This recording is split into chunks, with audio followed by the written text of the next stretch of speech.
Olá, tudo bom? Quero falar para você sobre superendividamento. Como você resolver suas dívidas e voltar a dormir tranquilo. Siga aqui a gente nas redes sociais, se inscreva nesse canal, que você vai ter toda a informação. Nesse vídeo eu vou falar de 3 assuntos bem importantes sobre a lei de superendividamento. No primeiro momento a gente vai falar sobre o que é essa lei e qual é a inovação que ela traz para o consumidor como um benefício, incluindo o benefício para os credores. Depois, eu quero te explicar como se resolve isso na parte administrativa e judicial, explicando o procedimento específico para esse caso. E em terceiro momento, nós vamos falar sobre como é que você resolve, sozinho, com advogado, enfim, para você ter toda a informação de como resolver o seu problema com as dívidas e voltar a dormir. Afinal, é muito importante que você tenha saúde mental e principalmente mantenha os relacionamentos da sua vida muito bem, porque a gente sabe que quando as dívidas começam a chegar, a família toda se envolve e chega um momento em que as discussões passam a questão patrimonial e vai para a questão pessoal, de família, e isso é ruim. Então aqui no Como Resolvo a gente quer te ajudar a você sair dessa e ficar bem, tá bom? Então vamos lá. Primeiro tópico, o que é superendividamento? Qual é o objetivo dessa lei? Primeiro, que a lei surgiu em 2021, o número da lei é 14.181, e essa lei veio trazer inovações para o Código de Defesa do Consumidor. O que é inovações? São novos artigos, novas informações para que o consumidor, na relação de consumo com financiamentos, com cartão de crédito, com dívidas que ele acumula, parcelamentos, que ele tenha, então, um método para resolver seus problemas com as dívidas. Mas por que essa lei surgiu? Porque hoje no Brasil tem mais de 70 milhões de pessoas endividadas.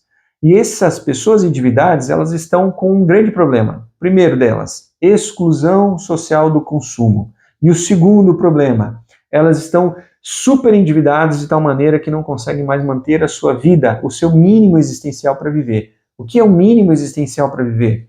Lazer, pagar as suas contas em dia, resolver a questão do aluguel, resolver a questão das prestações, a educação, saúde, isso tudo faz parte do mínimo existencial. E quando você tem um superendividamento, isso aqui acaba ficando prejudicado. E aí você tem problemas de ordem médica, por exemplo, pessoas com depressão, pessoas que têm dificuldades de alimentação e começam a desenvolver uma série de outras patologias por causa do superendividamento.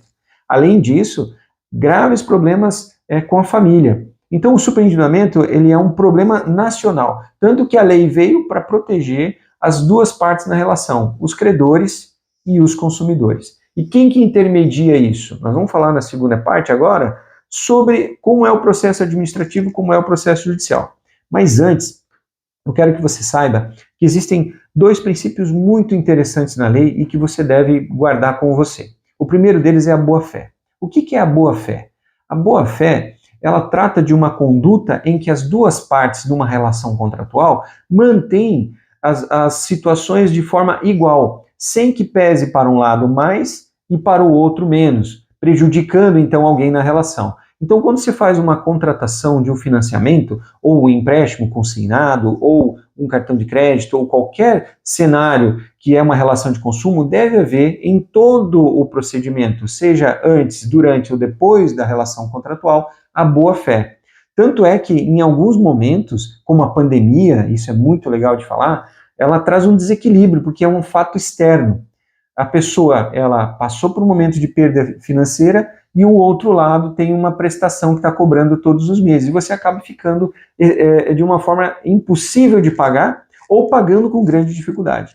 Às vezes a pessoa perde o emprego, há uma separação, que são fatos da vida, né? E também o mais interessante, esses 68 milhões, 70 milhões de pessoas estão endividadas, muitas delas é por questões de perder o controle financeiro. Então ela perde o controle, ela tem uma desorganização financeira e se endivida.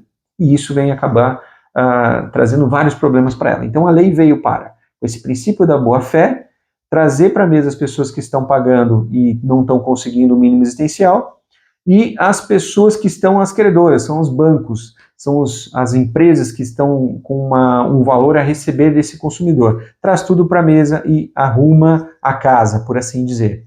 E o princípio da cooperação, que é o segundo, ele está envolvido nisso tudo. Por que a cooperação? Porque não adianta ter uma dívida que a pessoa assinou um contrato, está tudo certo, mas não consegue resolver lá na ponta. E aí, em algum momento, vai ficar inadimplente e todos perdem. Então, essa lei trouxe uma vantagem gigante para o consumidor. Você precisa usar para ter o favor. Bom, como é que funciona o procedimento? Tem duas análises. A primeira é uma fase pré-judicial ou parajudicial. O que é isso? Você faz um levantamento de todas as suas dívidas e os contratos. Você pode procurar tanto o Poder Judiciário quanto o PROCON da sua cidade para informar o seu interesse em repactuar as dívidas. E aí, nesse procedimento administrativo, chama-se todos os credores para uma conversa, para uma conciliação, há uma intermediação do órgão do PROCON ou do Poder Judiciário para resolver ali mesmo e sair dali com um acordo resolvido. Caso não consiga um acordo resolvido aqui, nessa repactuação, aí sim vai para o procedimento judiciário, que aí ingressa com pedido de repactuação judicial. E aí, nesse pedido, as partes são chamadas aí para responder e resolver o problema da dívida ou do contrato que está em questão. Um ponto importante é que, na lei de superendividamento, o procedimento ele não é analisar contrato por contrato, mas é permanecer uma análise global. É porque existe uma frase chamada ruína global do consumidor. Para evitar essa ruína, ou seja, ele tem dívidas, mas não consegue pagar e ainda sobreviver, ele faz com que todos os credores venham a uma reunião, vamos por assim dizer, uma audiência de conciliação, e ali organizam todo o planejamento financeiro para quitar essas dívidas. Com esse planejamento, pode ser feita nessa conciliação descontos, abatimentos, diminuição da parcela, dilação do prazo para pagar, e muitas vezes você sai de lá com um acordo muito melhor que você entrou. Essa é a vantagem da fase conciliatória. Agora, se os credores não quiserem participar e não fizeram nada disso, aí entra a fase judicial. E aí o juiz vai, então, chamá-los para a questão dentro do processo, vão responder judicialmente, e aí tem uma agravante, porque vai ser mais rigoroso no juízo. Porque lá a gente vai olhar, assim como todos os contratos têm cláusulas abusivas, os contratos podem ter ali juros abusivos, pode ter cláusulas que são as chamadas leoninas, que impedem o consumidor de ter uma relação igual. Lembra da boa-fé? Não é boa, o contrato ele está violando alguma das partes. Logo, no processo judicial é avaliado tudo isso. E aí, quando você avalia isso, é possível você ter uma vantagem muito maior e o credor, então, ser prejudicado, porque ele vai ter que ter uma respostas aí, vai ter que reaver os contratos e aí de acordo com a intenção do juiz. Veja, a boa-fé está no processo de eu entregar a você uma ideia de eu quero repactuar, e o outro lado, que são os credores, de entender e me ajudar. Caso não haja essa cooperação, vamos para o judicial. E no judicial você tem essa situação em que o juiz vai, sim, analisar as cláusulas abusivas, cada contrato e tudo que foi prejudicial nessa relação credor-devedor, tá bem? Por fim, como é que a gente resolve isso, então, sozinho? Bom, você pode fazer a seguinte situação.